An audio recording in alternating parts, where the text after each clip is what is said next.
Hi, this is your lady Rose Mokoena on Let's Talk. It's Sunday evening, 7 p.m. You are meeting with your favorite lady Rose Mokoena. Ke thabela ho ba le lona hape bosiung ba kajeko. Ha ke mong, I'm not alone. I'm with a wonderful guest, Robert. Ke ena a tla le bolella more about himself. But for now, I just want him to introduce himself before we can even talk further. But before we could do that, I want you to start sharing, to start commenting, to start calling a friend to watch the show, because it's going to be an interesting one, I promise you. For now, we're just going to turn to my left and welcome Robert to the show. Mr. Robert. Hello, Mom. How are you? Fine, thanks, and you, Mom? I'm good. Okay, good evening to our listeners and everybody. I'm Robert Mess. I'm proudly from Ghana. I'm a protection of VIPs. I'm into celebrities, and I think that's this, etc.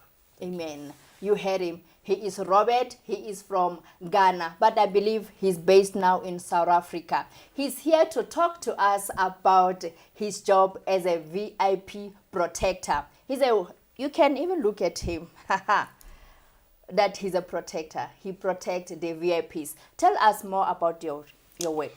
Okay, apparently, I'm Robert from Ghana. I'm based in South Africa now. 2016, 20th September was my first day I arrived in South Africa. Apparently, I never had intention of being a protection of VIPs. I came as Robert, a simple guy looking for a job and all that, because my country is not, I will have economic problems and that side. So my first job was a security job.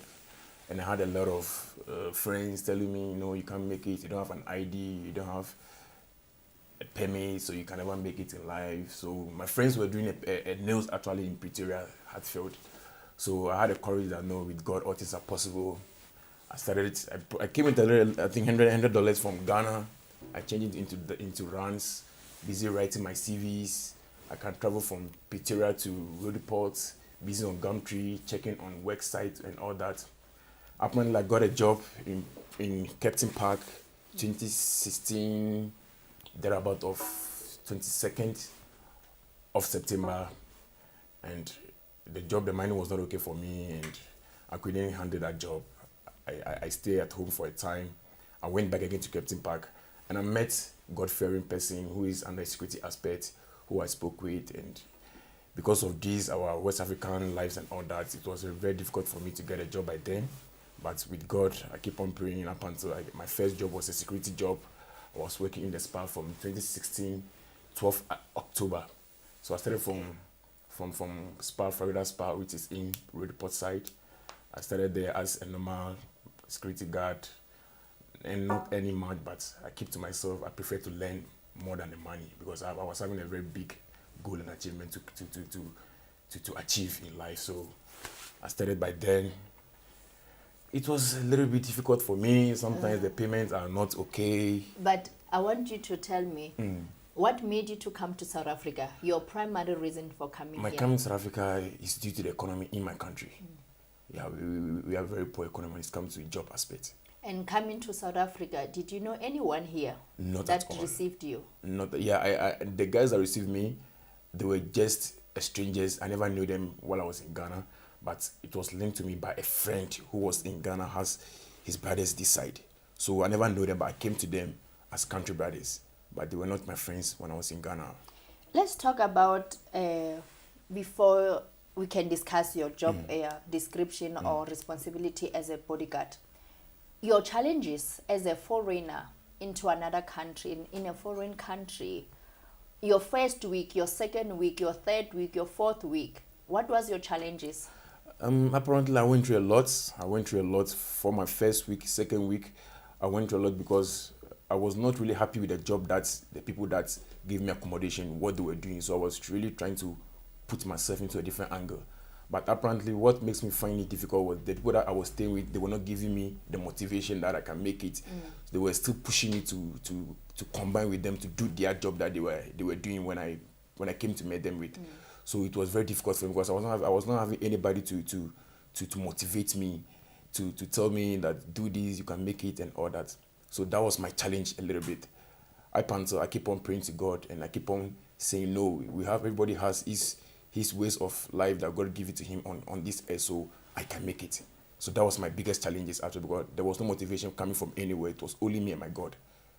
Wow. Yeah. You keep on mentioning God. It means you are a God-fearing person, or you just believe in God? You are a born-again Christian? Apparently, I'm a God-fearing person. I really love God so much because what He has done for me in life, especially my testimony in South Africa, is overwhelming, and I would like to share it during this show because I know what God has done for me.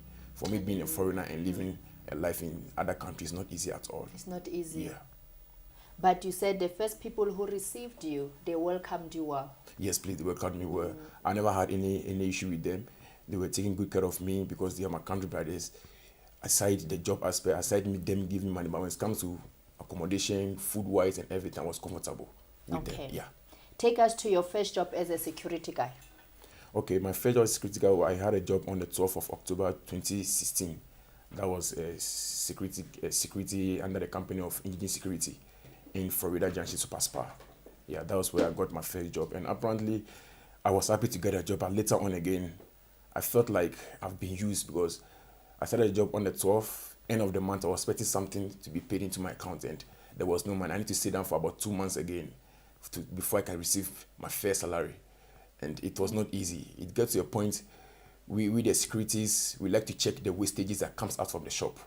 So if there's any wastage like bread, it needs to expire on the 8th, then roughly by on the 7th, it needs to get out of the shop. So we the securities normally check it before it goes out to the bin, the dustbin or other stuff. So apparently, because we're not having the money, we're eating the wastages.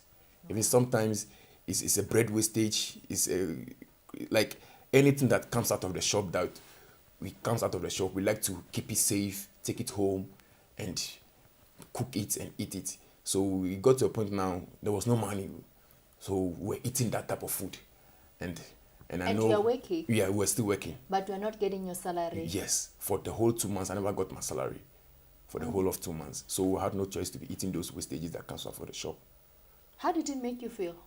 Apparently it got to a point I lose hope in one way or the other, because I remember I called my brother who is in Canada. I phoned him telling him, hey bro, I think I can't make it here anymore because I've been standing for about 12 hours in the shop. We only have 1 hour, 30 minutes, 1 hour lunch and 30 minutes of tea time. So it gets to a point now, I was feeling the pain, standing too much 12 hours or not resting order. So I was feeling the pain at my back. So I phoned my brother in Canada telling him, hey bro, you must send me ticket to go back home. Then apparently he was laughing at me on the phone. Hey, you say you're a man, now you're crack. I only send you money to buy food, but not to go back home. Try hard, it will be well. Try hard, it will be well. Then I think it got to a point now. He sends me some 400-500 rands from Canada for me to be buying, because apparently he also went there newly.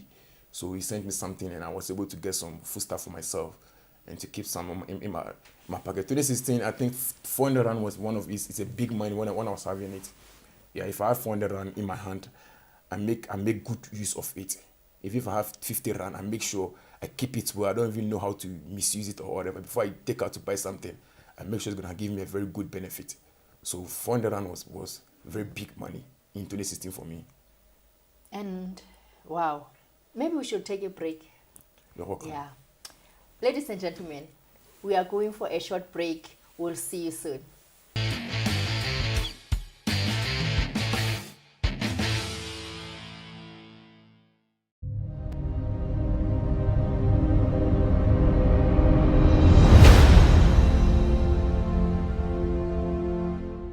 Hi, this is Rose Mokoena on Victory in My Scars. I was here in Johannesburg. I remember it was on 31st of 2006, 2007, that we found your father. When I get excited, I said, no, but he's not alive. We found the bones, dry bones. I'm not saying the bones that have made, but the dry bones. This is a show whereby people come and share about their stories, about their scars. I would tell him how much he hurt me, because I never had an opportunity to do that. Catch us live from Facebook every Friday, 7 p.m.